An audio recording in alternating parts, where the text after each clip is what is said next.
ఒక ముఖ్యమైన సమాచారం. ప్రధాని మోదీ గారు దిమాగీ నక్సల్స్ అనే పదాన్ని వాడి వాళ్ళతో జాగ్రత్తగా ఉండాలి. ఈ దేశం దాని నుంచి కూడా కాపాడబడాలి. ఎవరైతే హింసాయుతమైనటువంటి నక్సల్స్ వాళ్ళందరినీ కూడా జీరో చేసేశారు. కాకపోతే వీళ్ళందరూ కూడా అంటే అర్బన్ నక్సల్స్ వీళ్ళు మాత్రం అదే భావజాలాన్ని ఇంకా మెదడులో నూరిపోస్తూ ఈ దేశానికి విముఖంగా తయారయ్యే జనాన్ని తయారు చేస్తూ ఉన్నారు అని మోదీ గారు మాట్లాడారు. దాంతో పెద్దగా రచ్చ క్రియేట్ చేస్తూ చిదంబరం లాంటి వాళ్ళు ఐఎమ్ ప్రౌడ్ టు బి దిమాగి నక్సల్ అని మాట్లాడారు. కరెక్టే. ఇప్పుడు ఎవరికి సూట్ అయ్యేది వాళ్ళు ఎంచుకుంటారు. పుచ్చకాయలు దొంగలంటే భుజాలు తడుముకున్న వాళ్ళు చాలామంది బయటకు వచ్చారు. రాజ్దీప్ సర్దాసే అయితే కింద మీద అయిపోతూ ఉన్నాడు. అసలు మీ ప్రాబ్లం ఏంటి? దిమాగి నక్సల్ అంటే ఏంటి? ఏదైతే దేశానికి వ్యతిరేకంగా లేకపోతే హింసని ప్రోత్సహించే విధంగా ఉంటుందో అది దిమాగి నక్సలిజం. తెలివైన దొంగలని అర్థం. ఒక రకంగా చెప్పాలంటే తెలివైన దొంగలు, చట్టానికి దొరకకుండా తప్పులు చేసే క్రిమినల్స్, వీళ్ళని దిమాగి నక్సల్స్ అంటారు. దీన్ని కూడా నార్మలైజ్ చేసే ప్రయత్నం చేస్తూ ఉన్నారు. మోదీ గారు మాట్లాడింది చాలా గొప్ప విషయం. అది అందరూ కూడా తెలుసుకోవాల్సిన విషయం. ఎందుకంటే చిన్న చిన్న పిల్లలకి కూడా ఎక్కిస్తూ ఉన్నారు కదా. ఇప్పుడు మత మార్పిళ్లలో భాగంగా ఎలాగైతే ఒక మతాన్ని నూరిపోస్తారో ఈ భావజాలం కూడా ఒక మతంలా తయారైంది. ఇది కూడా నూరిపోస్తూ ఉన్నారు. ఇది మనం ఏమాత్రం అజాగ్రత్తగా ఉన్నా అయిపోయినట్టే. మన పిల్లలకి ఎక్కించేస్తారు. అది చెంకలో ఒక బ్యాగ్ వేసుకొని తయారు, అది వేరే, అది ఇదొక రూటు. మతం అంటే అదొక పుస్తకం. ఇదైతే ఒక బ్యాగ్ ఏం చేస్తారు, బ్యాగ్ వేయించి 4 నినాదాలు ఒక డప్పు ఇస్తారు, కొట్టుకుంటూ బతకడమే జీవితం. ఎందుకురా అంటే ఏంటో అంతే, అదొక జీవితం అంతే. ఏం కావాలరా? ఆజాదీ. ఎందుకు కావాలరా? అవన్నీ అనవసరం, మాకు ఆజాదీ కావాలి. ఆ నినాదాలు అర్థం తెలుసా? మాకు అనవసరం, మాకు ఇవి చెప్పారు పెద్దలు, మేము చేస్తాం. సో ఇది పాయింట్ ఇక్కడ నేను చెప్పాలనుకుంటుంది. చాడా శాస్త్రి గారి పాయింట్ చూద్దాం. ప్రధాని మోదీ ఆగస్టు 15న ఎర్రకోట నుంచి స్వాతంత్ర దినోత్సవ ప్రసంగంలో హత్యారీ నక్సల్స్ అంటే ఆయుధాలతో ఉన్న నక్సల్స్ను దాదాపుగా అంతం చేశామని, కానీ దిమాగి నక్సల్స్ అంటే మేధోపరమైన నక్సల్స్ ఇంకా ఉన్నారని, మేధోపరమైన నక్సల్స్ అనే కంటే కూడా నేను ఆల్రెడీ చెప్పాను కదా, వీళ్ళు చట్టానికి దొరకని దొంగల టైప్ అన్నమాట, తెలివైన దొంగలు. వారిని గుర్తించి వేరుపరచాలని హెచ్చరించారు. వారు హింస అరాచక మార్గాల కోసం వేచి చూస్తున్నారని, యువతను తప్పుదారిలోకి నడిపించే ప్రయత్నాలు చేస్తున్నారని అన్నారు. వాళ్ళు ఏసీ రూముల్లో కూర్చొని వార్తలు విశ్లేషణలు అందిస్తూ ఉంటారు.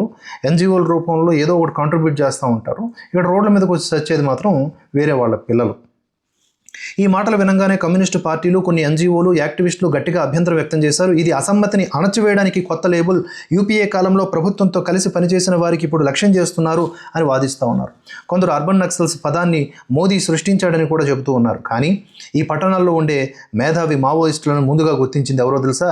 మన్మోహన్ ప్రభుత్వం. మన్మోహన్ ప్రభుత్వం 2013 నవంబర్లో సుప్రీంకోర్టులో దాఖలు చేసినటువంటి అధికారిక అఫిడవిట్లో ఈ ప్రమాదాన్ని స్పష్టంగా పేర్కొంది. Kishore Samrite versus Union of India కేసులో కేంద్ర హోంమంత్రిత్వ శాఖ ఇచ్చినటువంటి కౌంటర్ అఫిడవిట్లో ఇలా ఉంది.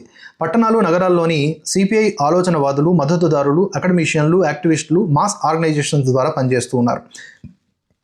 ఇవి హ్యూమన్ రైట్స్ పేరుతో పనిచేస్తూ మావోయిస్టు పార్టీకి ఆర్గానిక్గా అనుసంధానమే ఉంటాయి. చట్టపరమైన బాధ్యత నుంచి తప్పించుకోవడానికి వేరు గుర్తింపు ఉంచుకుంటాయి. ఇవి ప్రచారము, తప్పుడు సమాచారము ద్వారా ప్రభుత్వాన్ని అపఖ్యాతి చేస్తాయి. సెక్యూరిటీ ఫోర్సెస్ చర్యలను బలహీనపరుస్తాయి. అత్యంత ముఖ్యమైన మాట, పట్టణాలు, నగరాల్లోని ఈ ఆలోచనవాదులు, మద్దతుదారులే మావోయిస్టు ఉద్యమాన్ని సజీవంగా ఉంచారు. వీరు పీపుల్స్ లిబరేషన్ గెరిల్లా ఆర్మీ క్యాడర్ల కంటే చాలా విధాలుగా మరింత ప్రమాదకరం. అదనంగా వామపక్ష తీవ్రవాద ప్రభావిత రాష్ట్రాలు, పట్టణాల్లోని ఈ మావోయిస్టు ఫ్రంట్ ఆర్గనైజేషన్లపై చట్టపరమైన చర్యలు తీసుకోవాలని కూడా అఫిడవిట్ సూచించింది.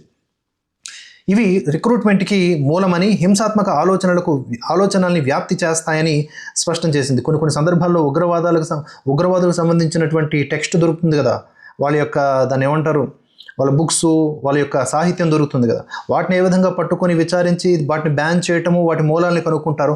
ఇవి అలాంటి భావజాలానికి సంబంధించిన సాహిత్యాలే. ఇది కాంగ్రెస్ చేస్తున్నది. పిటిషన్లో 2013లో కాంగ్రెస్ చేసినటువంటి వ్యాఖ్యలే. మోదీ ప్రసంగంపై గోల చేస్తున్న వారికి ప్రశ్న. యూపీఏ కాలంలో ప్రభుత్వంతో కలిసి పనిచేసిన లేదా ఆ కాలంలో ప్రభుత్వ కమిటీల్లో సలహాదారులుగా ఉన్న కొందరు యాక్టివిస్టులు, ఎన్జిఓలు ఇప్పుడు మోడీ మాటలపై ఆక్రోశం వ్యక్తం చేస్తున్నారు. కానీ అదే యూపీఏ ప్రభుత్వం సుప్రీంకోర్టు ముందు అధికారికంగా చెప్పింది పట్టణాల్లోని ఈ మద్దతుదారులు గెరిల్లా సైన్యం కంటే ప్రమాదకరమని.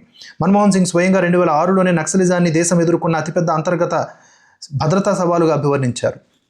యూపీఏ ప్రభుత్వం కూడా దీన్ని తీవ్రంగా తీసుకుంది. అసలు దానివల్ల ఎంతోమంది నష్టపోయారు, చచ్చిపోయారు. అయినా అప్పుడు సిగ్గు లేకుండా ఇదే బ్యాచ్ సోనియా ప్రభుత్వంకి ఎన్ఏసీ ద్వారా ప్రభుత్వంతో రాసుకు పూసుకు తిరిగి ఇప్పుడు అదే సమస్యను మోదీ గుర్తించినప్పుడు నిరంకుశత్వం, అసమ్మతి అసమ్మతిని అణచివేత అని అరవడం ఏమిటి?